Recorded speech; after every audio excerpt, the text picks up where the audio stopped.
Jews can get obsessed with Passover.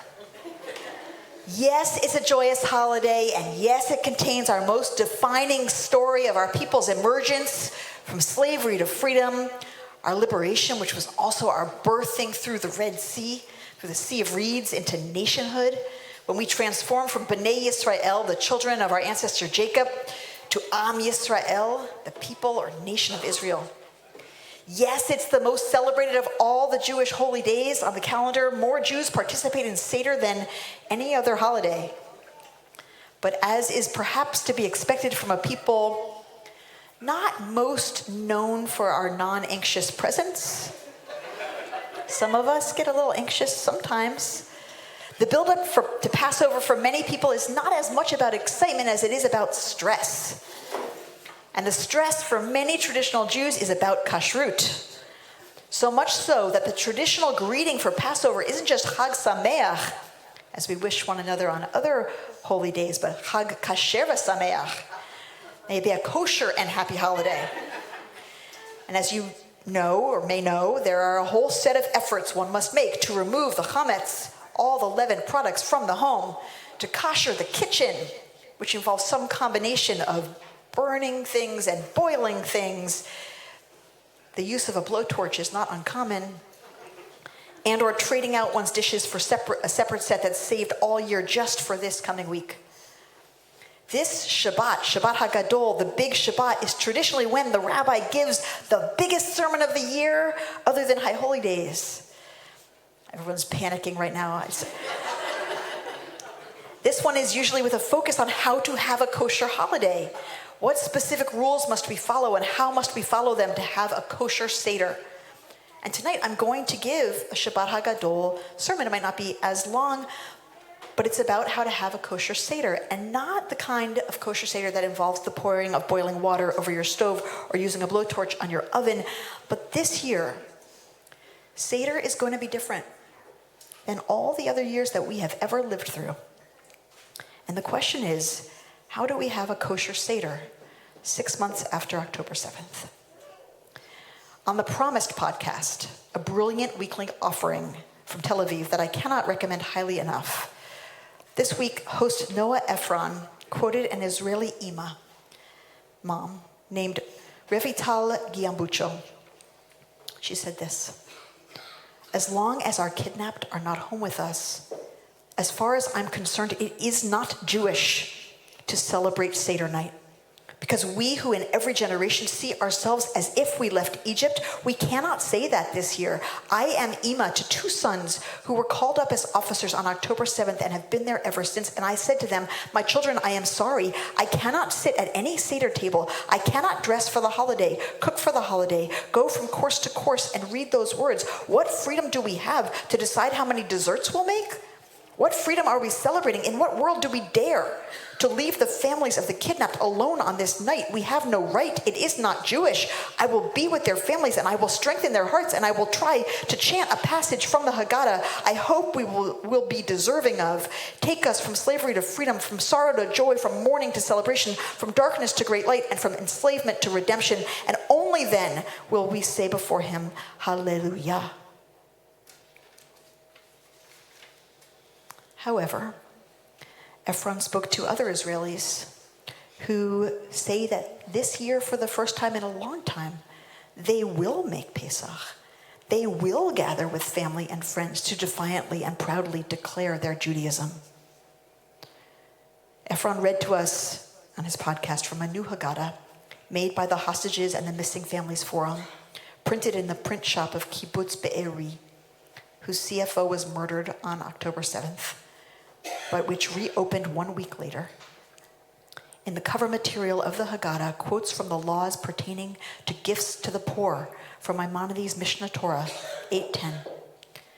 The redemption of captives held for ransom comes before taking care of the poor or clothing them. There is no mitzvah greater than redeeming the captives, because captives face danger of losing their lives. That Haggadah goes on to quote Israel Prize Award winner Miriam Peretz saying, how is this night different from all other nights? This year, so much is different. This year, there will be missing from the tables. Fathers, sons, brothers, daughters, women, and men who fell in battle or were murdered on October 7th. When the children ask, how is this night different? There will be many people around the table who have had great loss and pain. When the orphaned children ask, how is this night different? How will we answer their question? My first recommendation for a kosher Seder in 5784 is that we leave an empty chair at the table for the hostages and another empty chair for the dead. My second recommendation is for the moment when we come to Vehisha Amda, the piyut in the HaGadol that says that God has kept us surviving in every generation when an enemy rises up to destroy us. This year, I suggest we pray fervently at that moment for the return of the hostages. Israeli Ashkenazi Chief Rabbi David Lau composed a prayer that you can find online, but better yet, do not use a script. Invite the people at your table to speak and pray from their hearts for the urgent return of the hostages. My third recommendation comes from Rabbanit Leah Sarna of Drisha Institute, who suggests placing a hand mirror on the Seder table in solidarity with women who suffered rape and sexual assault by Hamas. Sarna says that what's so beautiful about the Seder is its contextualization of Jewish trauma. According to Midrash, Israelite women used mirrors to defy Pharaoh's decree of death to their offspring and to re-empower themselves to bring new life into the world even after trauma. She wrote, "Recall the historic suffering and endurance of Jewish women, past and present, and let us hope and pray that that same healing will someday be found by our brothers and especially our sisters in Gaza who are being tortured today." Another recommendation, inspired by the Promised podcast, is a gloss found in the new Israeli HaGadol put together by Noam and Mishael Tzion for the part of the Seder that is uncomfortable, most uncomfortable for many of us. Shvoch Hamatcha. This is the part of the Seder when we traditionally open our doors and call upon God to pour out God's wrath upon our enemies. To understand this moment in the Seder, we must remember that Seder night for thousands of years, or at least 1,000 years, was a dangerous night for our ancestors. It was dangerous because of the blood libel, the lie that originally said, and some people still say, that Jews killed Jesus, became a lie that spread through villages throughout Europe, and it became the lie that Jews killed Christian babies to use their blood to make matzah. And this blood libel has taken a new form since October 7th, as cartoonists and writers in the Middle East and Europe and Australia and the United States have accused Jews of the ritual murder of babies, of drinking the blood of Palestinians, of stealing the organs of Palestinians. In Europe in the Middle East, in Europe in the Middle Ages, Christian mobs would storm the homes of Jews on Seder night and massacre them. And so then in that context, you can understand that opening the door on Seder night was courageous and defiant. And the call to God for God's wrath and vengeance upon our enemies was out of that trauma and fear. However, we see where wrath and vengeance gets us now, and it is nowhere good. As anti-Semitism in this country reaches a level most of us have never seen before, and as we feel dehumanized by others, and as wrath and vengeance and hatred have filled the hearts of many, many Jews this year, my fourth recommendation is that we open our doors and that the leader of the Seder can read that passage, but that all the others present respond with a countertext. And the countertext, I suggest, is a speech by Rachel Goldberg-Polin, the mother of hostage Hirsch Goldberg-Polin, given at the UN last November. And she said this: "When you only get outraged when one side's babies are killed, then your moral compass is broken and your humanity is broken. And therefore, in your quiet moments alone, all of us everywhere on planet Earth need to ask ourselves, do I aspire to be human, or am I swept up in the enticing and delicious world of hatred?" This is not a phenomenon unique to Israel or Gaza, she continued. This is everywhere on our planet. I understand that hatred of the other, whoever we decide that other is seductive and it is sensuous, and most importantly, it is easy. Hatred is easy, but hatred is not actually helpful, nor is it constructive. In a competition of pain, there is never a winner. One thing that gave me a whisper of hope from all the horrors of October 7th, she said, one of the witnesses with whom I spoke told me that when the rocket fire first began and all those young, music-loving hippies went running into the bomb shelter, there was a Bedouin man who was a guard at the kibbutz across the street, and he ran into that same shelter for cover. And as Hamas closed in on the bomb shelter, the man told the young people, "Shh, stay quiet. Let me go talk to them." And he went outside the bomb shelter, and he said in Arabic, "I am a Muslim, and everyone inside is my family. We are Muslim. You don't have to search in there." He tried to save them. He could have just said, "I'm a Muslim," and just saved himself. But he tried to do the right thing, even though it was terrifying, even though it required unimaginable courage. He was brutally beaten, and the witnesses do not know what his fate was. But I take comfort, the mother of hostage Hirsch Goldberg Poland, who has still not returned, said, I take comfort for a fleeting moment, knowing that there was someone trying to do the right thing in the universe that had been turned upside down. We human beings have been blessed with gifts of creativity, insight, and perception. Why are we not using them to solve global conflicts all over the world? Because doing this is hard, and it takes fortitude, imagination, grit, risk, and hope. So instead we opt for hatred, because hatred is so comfortable, so familiar, and so very, very easy. And this is what the Israeli HaGadol and Promise podcast recommend we read as a response to the call for God to pour out God's wrath. Hatred is not only an obstacle to peace, it is also an obstacle to freedom. In fact, we have learned through excruciating pain this year that our people are not free even in our own land.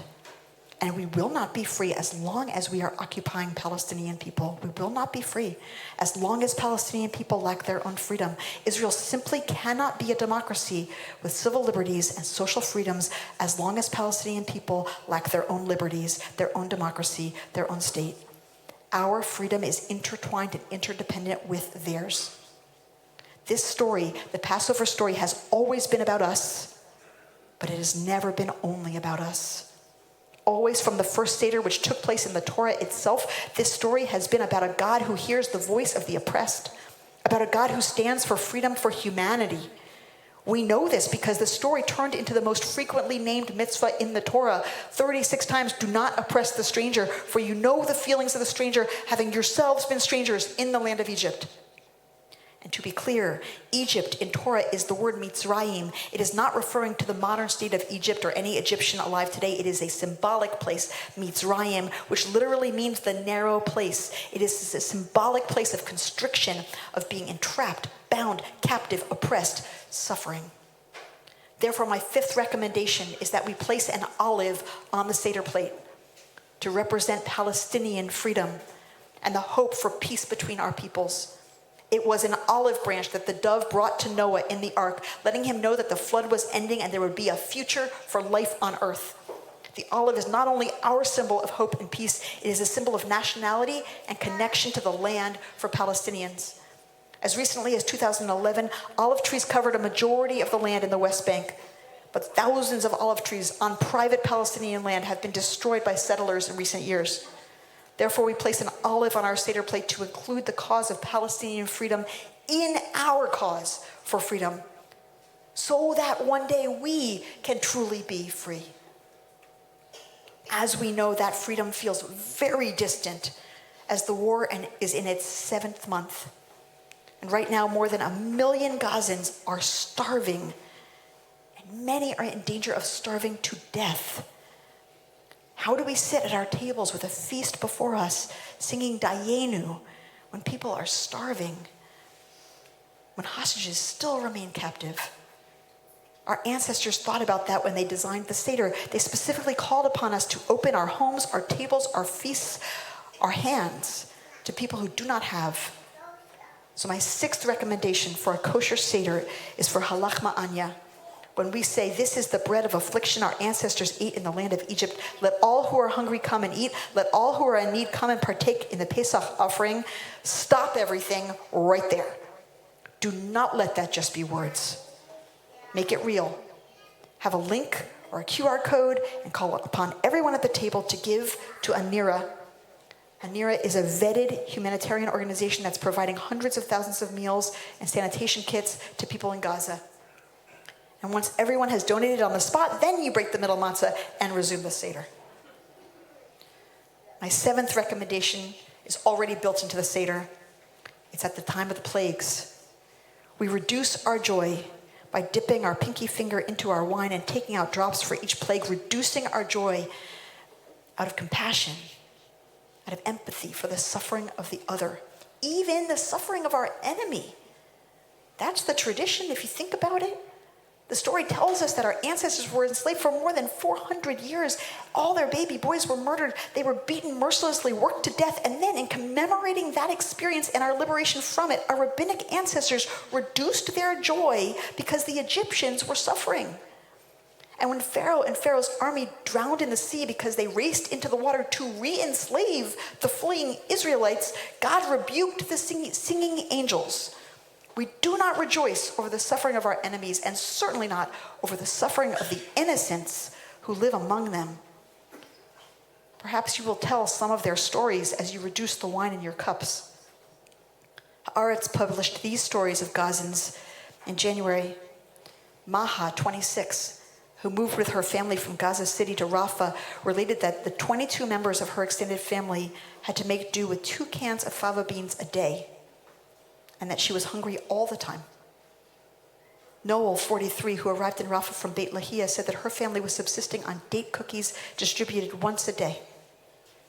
Alham, 38, who was uprooted from Gaza City to Rafah, said that her baby nephew had stopped being breastfed because his mother was too weak to produce milk, and now in the absence of baby formula, he cries from hunger all the time, and that was in January. Italian lawyer Francesca Albanese, who is in Gaza representing the UN, said to Haaretz in January that more than 1,000 children have undergone amputations without anesthesia.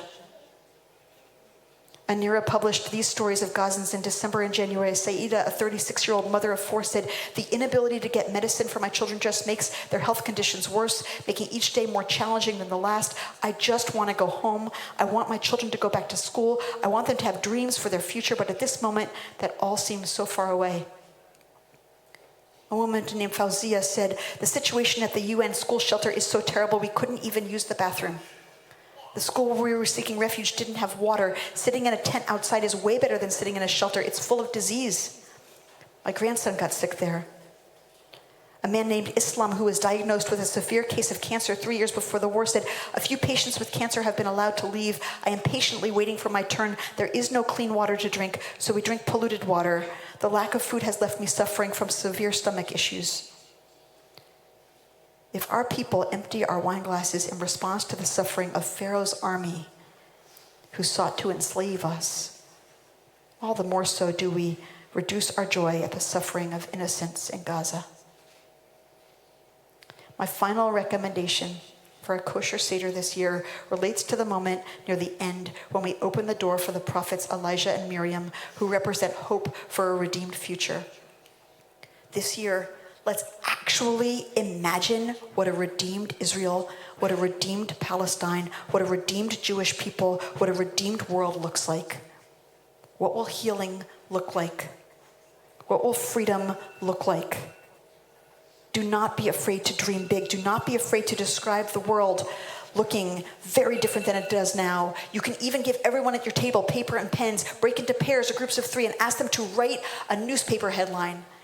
From 50 years from now, when the world is closer to how it should be, 10 years from now, when it's just a little bit closer to how it should be, what will that newspaper say? What picture can you paint with the words that we're aiming for? What is the world we are praying for? What is the world we are working toward?